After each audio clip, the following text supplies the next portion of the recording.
Olá pessoal, tudo bem? Hoje eu queria falar um pouquinho a respeito dos riscos da gente fazer preenchimento nasal, tá? Tem muita gente, eu percebo alguns comentários em alguns sites de alguns pacientes também que acham que só tem risco fazer no nariz, né, preenchimento nasal, preenchimento na face em si, se o preenchedor for de PMMA, polimetilmetacrilato, que é um preenchedor definitivo. Na verdade, o risco do preenchimento definitivo é porque ele não tem um antídoto como o ácido hialurônico tem. Então, ele não tem nada que dissolva ele. Mas, por exemplo, o Radiesse, que é a hidroxiapatita de cálcio, o Elancê, que é a policaprolactona, são preenchedores temporários que são absorvidos pelo corpo ao longo de um ano e meio, até 3 anos, né, pro Elancê. E esses preenchedores também não têm antídoto, tá? Então, na verdade, o que nos oferece risco é a gente injetar o preenchimento dentro do vaso. É isso que vai fazer uma necrose. Ou quando a gente injeta muito preenchimento em volta de um vaso e faz comprimir, fechar a parede desse vaso, que é uma causa menor de necrose, na maioria das vezes é por obstrução interna mesmo, a gente injeta dentro do vaso, né? Eu falo a gente, são as pessoas que injetam quando acontece esse problema, mas a gente tem a possibilidade dessa compressão vascular também prejudicar a circulação local. E a grande maioria dos eventos vasculares no nariz e em toda a região da face acontecem justamente com ácido hialurônico, tá? Pela falsa segurança que as pessoas têm de achar que por ele ter um antídoto pode fazer que tá tranquilo. Não é assim. Se ele for injetado dentro de um vaso, ele vai ter o mesmo risco dos outros preenchedores de obstruir esse vaso. A diferença é que a gente tem a chance de salvar o paciente, né? Salvar aquela pele, aquela região, aquela face, porque a gente tem a possibilidade de utilizar a hialuronidase, que é uma enzima que dilui o ácido hialurônico, tá? Mas o que está acontecendo? A gente tinha uma quantidade X, cento e alguma coisa, cento e poucos casos de cegueira, por exemplo. Vou citar um exemplo. Até poucos anos atrás. Durante toda a história da estética invasiva no mundo inteiro, a gente teve aí em 30, 40 anos de estética, a gente teve cento e poucos casos. Ao longo dos últimos 10 anos, mais ou menos, a gente mais que dobrou esse número de casos, tá? E por que isso? Primeiro porque aumentou muito o número de injeções mesmo, de procedimento, né? A estética sofreu um boom nos últimos anos muito grande, todo mundo quer fazer, né?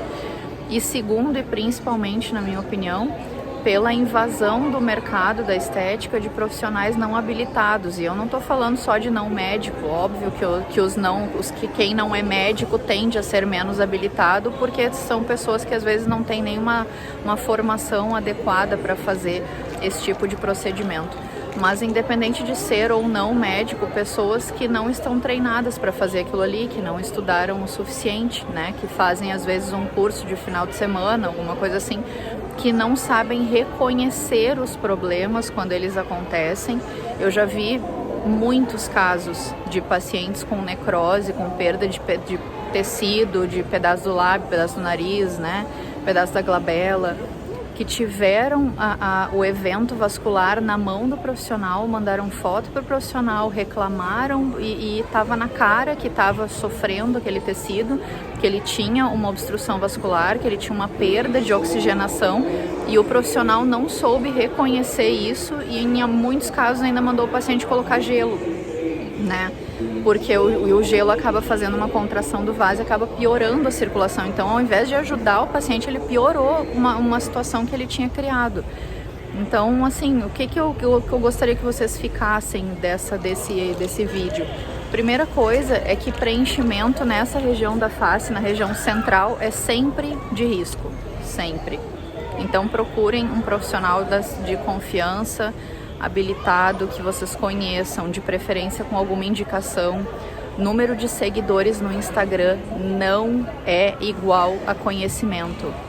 Eu conheço um monte de gente, professores meus inclusive, que fazem estética há 30, 40 anos e tem menos seguidores do que uma pessoa que começou o ano passado no Instagram, tá? E eles são uma bíblia de conhecimento. E gente que não sabe quase nada, mas que investe muito nessa questão de marketing e tem milhões de seguidores e aí parece que é muito bom. O número de seguidores não significa que a pessoa sabe o que ela está fazendo, tá?